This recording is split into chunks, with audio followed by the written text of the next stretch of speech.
The forest maiden took my brother, and left his skin hanging in the tree. Based on the forest maiden, when I was 10, I saw something between the trees that shouldn't have had a face, but wore one anyway. A beautiful woman carved from branches and wrought, who whispered my name with the breathless patience of something that does not understand time, and even now, grown and broken and drunk most nights just to keep the memory dull, I still hear her voice when the wind leans just right through the pine needles outside my window. It was a summer thick with heat and the stink of dying deer, and my brother and I had gone too far into the woods behind the old monastery, the one the villagers say was abandoned after the priest hanged himself upside down from the bell tower with rosary beads braided into his own intestines, and we were looking for mushrooms but found bones instead, small ones, childlike, arranged in a circle with saplings growing through their rib cages. We should have run. I told him we should have run. But he saw her first, standing at the edge of the clearing with her fingers curled around the trunk of a tree like a lover's hand, and when she smiled, the bark cracked behind her teeth, and her eyes blinked the wrong way, sideways, like frogs, and my brother, poor fool, stepped toward her with a slack jaw and the kind of grin only fools and the soon-to-be dead wear when they think they've seen an angel. That night I found only his shirt, torn and soaked, and above me, swung between two branches like some grotesque wind chime, was his empty skin, stretched out and tied by veins, fluttering gently in the breeze, with a smile carved into the face that wasn't his anymore. The dream lover found me in my sleep, and now I'm never alone. They say you can dream of a man made from smoke and sex and shadows, who comes through your window when the moon is thin and you're loneliest, and if you let him in once, just once. Your body might stay in bed, but your soul will follow him through cracks in the sky you'll never find again.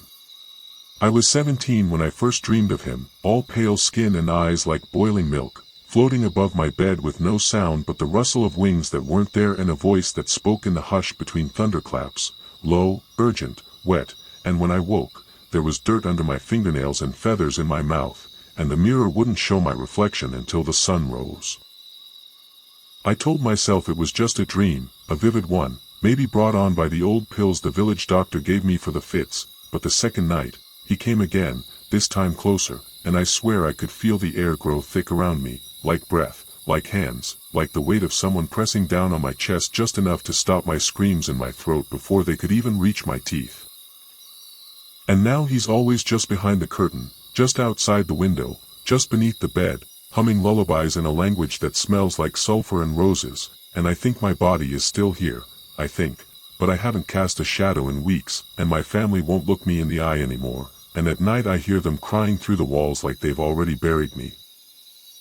The phantom dancers of the wild danced around my father's grave, and now his mouth won't stay shut, when the ground itself hums with ancient song, and flowers bloom in the shape of footprints in the morning dew. You've already waited too long to leave, because the eel only dance for the doomed, and once they know your name, they'll carve it into your bones.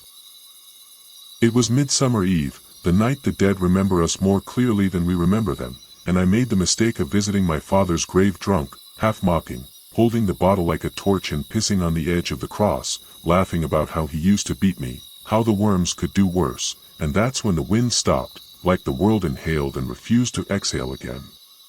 The grass around me began to sway, not from wind, but rhythm. And before I could move, they appeared, shimmering women of impossible beauty, with hair that moved like water and teeth too long to be human, and their eyes. Christ, their eyes were mirrors, and when I looked into them I saw myself screaming without a mouth. They danced in a ring around the grave, faster and faster, until the dirt began to split and bubble, and from the earth my father's arms burst through, bloated, worm-bitten, soaked in black rot. And his jaw worked open and shut like a fish on a dock, trying to speak, to scream, to sing along. I don't go near graveyards anymore. I don't drink. I don't sleep if I can help it. Because now when I blink too long, I see the ring of dancers circling my bed, and I swear my father's voice is singing through the drain in the sink, whispering things I almost understand. The Moroi lived in my cradle, and he never stopped crying. They said I had a twin who didn't make it past the womb, but no one told me he came out whole, teeth already grown, eyes already shut, and still crying, loud enough to wake the dead, and soft enough to fool a mother into rocking an empty blanket long after the child was buried. My earliest memory, if I can even call it a memory and not a shared hallucination passed down through my blood, is not a face, or a voice, or a smell, but the sound of weeping beneath the floorboards of the nursery, high-pitched and mewling, like an animal trapped in a dying mother's stomach, and I remember rocking back and forth without knowing why, as if I were the cradle, as if I were the one being soothed. Mother told me, once, when she was drunk enough to forget fear, that I had a brother, a twin they buried without a name, wrapped in linen and stuffed into the clay behind the barn, where the earth was soft and shallow and always seemed to drink too fast when it rained. But he didn't stay buried. Because some nights, the cradle rocked on its own, the blankets shifted as if weight pressed them down, and when I peered over the edge, I swear I saw something thin and pale lying there, with blackened gums and nails like needles, mouth wide open in a scream that made no sound but left my ears bleeding by morning. I think he still lives here. Not outside. Not in the grave. But inside me, somewhere in the bones of my spine, curled and waiting to be born again. The weather warlock rides the storm, and I let him in. When the rain hammers sideways and the wind screams names you never gave it, you'd better pray you weren't chosen, because the storm doesn't hunt randomly, it follows orders, and the man who rides its back wears a cloak made of lightning and a crown of ash.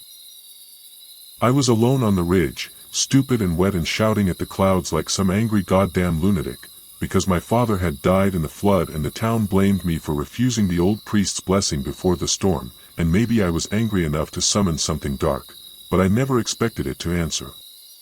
He appeared not with thunder, but silence, the kind that presses on your chest and makes your teeth buzz. And when I looked up, there he was, riding something that wasn't a dragon but had wings too vast for the sky, covered in burning eyes and chains that clinked even though no metal should have survived that height, and the man atop it was gaunt, robed, with a face carved from weathered stone and eyes that dripped boiling rain. He didn't speak. He simply looked at me, and I understood, deep in my blood and bone, that I had been chosen, not saved, not cursed, but claimed. Now every time the lightning hits too close and the clouds grow teeth, I feel him stirring behind my ribs, whispering forgotten words into my lungs, and I know someday I'll ride beside him, burning towns like mine into wet craters, screaming his name from inside the rain. The black dog wasn't a dog, and it followed me home from the church. They say if you see a black dog on the steps of a church and it stares at you without blinking, you must never speak to it, no matter how familiar its eyes seem, because it isn't a dog at all, it's hunger, dressed in fur, with a name it stole from the first soul it ever ate.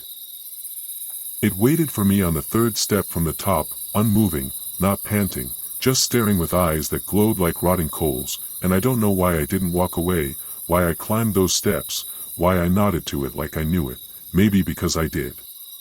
After the sermon, it followed me. I didn't hear it bark, or growl, or even breathe, but every time I turned a corner, it was there, never chasing, never wagging its tail, just there, like a shadow pretending to be alive, and its face. God, its face shifted when I wasn't looking, like a man's mouth opened too wide beneath fur, teeth multiplying, and its ears twitched whenever I said my own name aloud. That night it stood at the edge of my bed.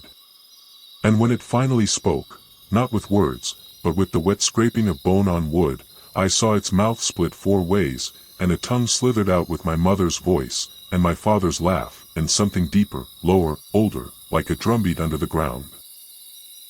I never left my house again. But it didn't matter. Because I let it in. She said she was a widow from the salt mines, but her breath smelled like the crypt. She came in during the rain, knocking with a hand that looked like tangled twigs, wearing a scarf too red for a woman who claimed mourning, and my mother, soft and kind and always tired, let her in without a question, even though the fire went cold the moment she crossed the threshold. She said she used to live near the old salt mine, the one they sealed with blessed rock after 3 men vanished inside and came out months later with no eyes and no shadows, and she told stories that tasted like blood, her words slow and sticky and always ending in laughter that didn't belong in a throat that dry. I didn't trust her. Her teeth were too small, too sharp, and they moved when she wasn't talking, like they had minds of their own, and when I watched her sleep, I swear her chest didn't rise and fall, it just twitched, like something was breathing inside her, through her, as if she were only a vessel, a sack of skin filled with hunger wearing an old woman's face. On the third night, she offered me stew. I didn't eat it. My mother did. She smiled all night and bled from her nose until dawn. By morning, the old woman was gone, but the pot was still warm, and inside it floated a single tooth, too small for an adult, too round for an animal. The river boy smiled without eyes, and I gave him my name. We were warned never to swim in the river after sunset, not because of the current, not because of the cold, but because of the boy who waits beneath the reeds, smiling with a mouth that never moves, offering to trade names for wishes. And when you give him yours, you forget you were ever someone else. We went for a dare, 5 of us, drunk on plum brandy and spit-sworn brotherhood, and the moon was sharp above us, cutting the water into silver blades, and we saw him standing knee-deep in the shallows, pale, naked, unblinking, with water trickling from empty sockets like tears that had run dry centuries ago. He asked each of us for our names. The others laughed, tossed stones, ran. I didn't.